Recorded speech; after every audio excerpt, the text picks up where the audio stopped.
Donc, on va parler des modes de saisie. Donc, voilà, l'application, un seul mode de collecte. Par contre, il y a plusieurs manières de saisir les données.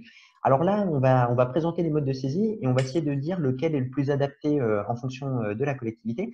Alors, on va commencer par le modèle DGCL. Alors, ça, en général, c'est plutôt les grosses collectivités qui utilisent le modèle DGCL. C'est en fait, l'idée, c'est que c'est les grosses collectivités qui le font parce que en général, les grosses collectivités, sur leur logiciel de paye ou leur logiciel RH, elles ont une sorte de module bilan social. Donc, à l'avenir, ça sera rapport social unique qui leur permet d'exporter déjà toute une partie des données qu'il faut renseigner pour le rapport social unique au bon format. Alors là, j'ai jamais, moi, je fais personnellement ce genre d'exercice. Alors, je ne sais pas si là, quand vous cliquez sur sortir les données RSU, est-ce que l'application vous sort un classeur Excel qui est déjà rempli? Auquel cas, si c'est le cas, tac, je vais vous montrer à quoi ça ressemble. Donc, en fait, vous êtes sur votre logiciel de PRH, vous demandez à votre logiciel de sortir les données pour le rapport social unique, et si ça vous le sort sous un format Excel DGCL, et ben, en page de garde de l'Excel DGCL, il y a un bouton qui s'appelle Exporter les données vers un fichier texte.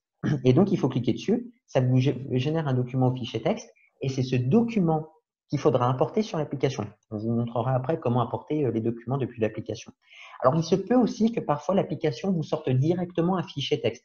C'est-à-dire, elle ne va pas vous sortir un classeur Excel pré-rempli, elle va vous sortir directement un fichier texte. Alors, soit vous pouvez directement importer depuis l'application ce fichier texte, soit je sais qu'il y a certaines grosses collectivités qui aiment bien faire ça. Elles vont importer ce fichier texte dans le classeur Excel. C'est tout à fait possible de faire ça. Vous voyez, il y a aussi un bouton importer les données à partir d'un fichier texte. Donc, vous pouvez importer ces données-là. Et puis, ça va vous remplir tout un tas de tableaux. Et puis après, vous pouvez vérifier les données, rajouter certains éléments. Alors, il faut savoir que le classeur Excel, c'est moins séduisant que l'application, mais c'est tout à fait une possibilité qui est laissée ouverte. Donc ça, a priori, c'est plutôt les grosses collectivités qui utilisent ce genre d'option. Il y a après la saisie agent par agent. Alors la saisie agent par agent, c'est aussi intéressant parce qu'en fait, donc à l'époque, on avait la NKDS, donc on apportait la NKDS. Au jour d'aujourd'hui, les collectivités vont apporter la DSN. Donc il y a certaines collectivités, on sait, elles ne sont pas encore passées en DSN. Alors là, a priori, on pense que l'application permettra soit d'apporter la NKDS, soit la DSN. Alors c'est vrai que c'est un peu limite ce que je vous dis a priori, parce qu'en fait, l'application elle est en cours de mise à jour. C'est extrêmement, ces modifications étaient engagées il y a très peu de temps, ce qui fait qu'on ne sait pas vraiment les modifications qui vont être apportées sur l'application. On pourra vraiment vous le dire qu'à partir de mi-mai. Mais a priori, on part du principe que l'application vous laissera la possibilité à la fois d'importer la NKDS et à la fois la DSL. Oui, je pense qu'il faut faire confiance au CIG sur ce sujet-là. Oui, en général, ils prennent bien en compte toutes les situations. Oui, oui. Donc, ce qu'elle veut dire aussi, c'est qu'il y a une petite difficulté supplémentaire pour les collectivités qui sont passées à la DSN, c'est qu'avant, il y avait une KDS pour toute l'année, maintenant, il y a une DSN par mois. Donc, il faudra bien stocker les DSN, il faut bien les stocker, les 12 DSN, dans un fichier de votre ordinateur, comme ça sera plus facile, plus pratique pour les importer sur l'application. Alors, il y a des collectivités, parfois, elles n'ont pas la NKDS ou elles n'ont pas leur DSN. Là, je crois qu'il faudra aller demander à l'association des maires. Il y a aussi des collectivités qui passent par le service paye à façon du centre de gestion pour leur paye. Et donc, c'est ce service-là en général qui génère les DSN et les NKDS. Donc, si vous manque des DSN ou si vous manque des NKDS et que vous passez par notre centre de gestion pour les payes, et ben là, vous me demanderez les documents qui vous manquent. Je centralise les demandes et après, j'irai les demander au service paye à façon. C'est important de procéder comme ça. C'est pour éviter que le service paye à façon se retrouve bombardé de multiples demandes, un jour telle demande, un autre jour une autre demande. Voilà.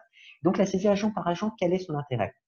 C'est qu'en fait, c'est une saisie qui va permettre déjà d'importer certaines informations dans l'application. Des informations de mouvement, d'absence, de rémunération au niveau de chaque agent. Donc en fait, ça vous crée la liste de vos agents qui ont travaillé au cours de l'année dans votre collectivité. Il se peut qu'il y ait des agents qui ne soient pas pris en compte, donc il faudra les créer. Et donc, vous allez répondre à tout un tas de questions sur vos agents. Donc, il y a déjà des informations qui sont pré-renseignées, mais il faudra aussi rajouter certaines informations. Et c'est ce qui fait que la saisie agent par agent, c'est quand même un petit peu fastidieux. C'est que, bah, admettons, si vous avez 40 agents, bah, vous répondrez 40 fois à la même question. Voilà. Mais c'est aussi intéressant parce que ça permet d'importer déjà quelques données. Avant de venir compléter les informations manquantes pour chacun de vos agents, ce qu'il faut faire, c'est répondre à la rubrique information générale. Mais je crois d'ailleurs l'application, elle ne vous laisse pas de choix. En fait, information générale, c'est une dizaine de questions. Et donc, vous allez répondre à des questions.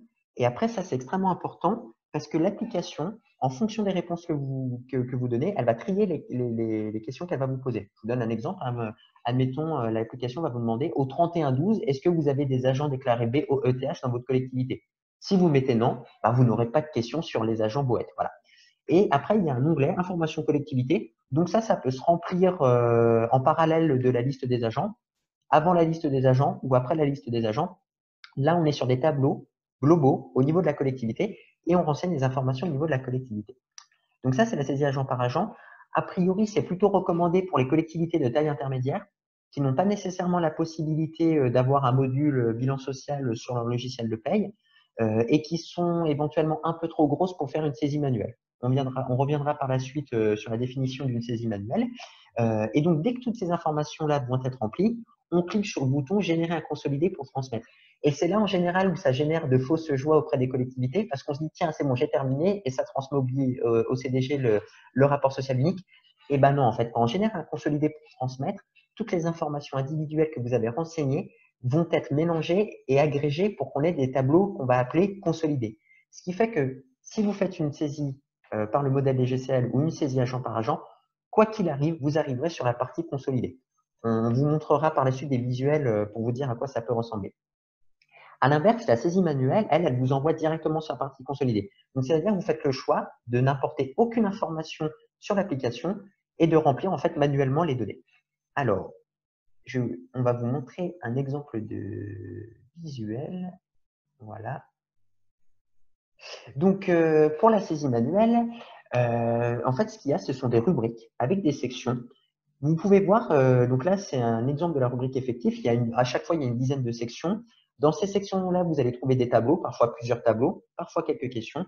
Alors, les questions, c'est du genre oui-non, hein, surtout. Hein, voilà. Donc, ce sont des tableaux qui peuvent ressembler à ça. Alors là, j'étais un peu vache. Je vous ai mis l'exemple d'un tableau qui est assez facile à remplir. Une colonne homme, une colonne femme. On verra par la suite, les tableaux dans la partie consolidée, parfois, sont beaucoup plus coton à remplir parce qu'il y a beaucoup plus de colonnes. Sur la droite, vous pouvez voir des petits triangles, en fait. Ces petits triangles vous permettent d'ouvrir les sections. Et parfois, vous avez des tableaux où en fait les tableaux sont décomposés par filière. Et donc, vous trouverez aussi ces petits triangles au niveau de chaque filière pour ouvrir chaque filière. Il y a aussi des petits points d'interrogation dans des bulles bleues. Donc, ces points d'interrogation sont là pour venir préciser les informations qu'on peut attendre dans ces sections-là. Et donc, la saisie manuelle, ça peut être relativement ludique pour les petites collectivités. Alors là, c'est un peu difficile à dire. Je sais qu'il y a des collectivités qui vont avoir moins de 20 agents, elles vont faire une saisie manuelle parce qu'elles s'en sortent plutôt bien. Il y a des collectivités qui, au-delà de 10 agents, vont plutôt faire une saisie agent par agent parce que c'est plus pratique. Donc là, ça dépend de l'expérience de chacun. En tout cas, la saisie manuelle, c'est plutôt réservé pour les petites collectivités. C'est aussi, là, j'insiste, pour les petites collectivités. En général, ce qui se passe, c'est les secrétaires de mairie ou des gestionnaires comptables RH qui se chargent de faire ça. Dans les petites collectivités, il n'y a pas beaucoup d'agents. En général, les agents sont assez bien connus. Donc, pour les gens qui remplissent le rapport social unique, c'est relativement rapide à faire. Et puis aussi, on reviendra par-dessus par la suite, mais quand vous êtes dans des petites collectivités, il y a plein de situations auxquelles vous n'êtes pas confrontés. Des agents inaptes ou reclassés, des agents déclarés BOETH, ce genre de choses, en général. Ce qui fait qu'il y a certaines sections qui sont assez rapides à gérer au niveau de la saisie manuelle. Alors, donc la saisie manuelle, elle vous envoie directement sur la partie consolidée. La partie consolidée, c'est des tableaux qui agrègent toutes les informations.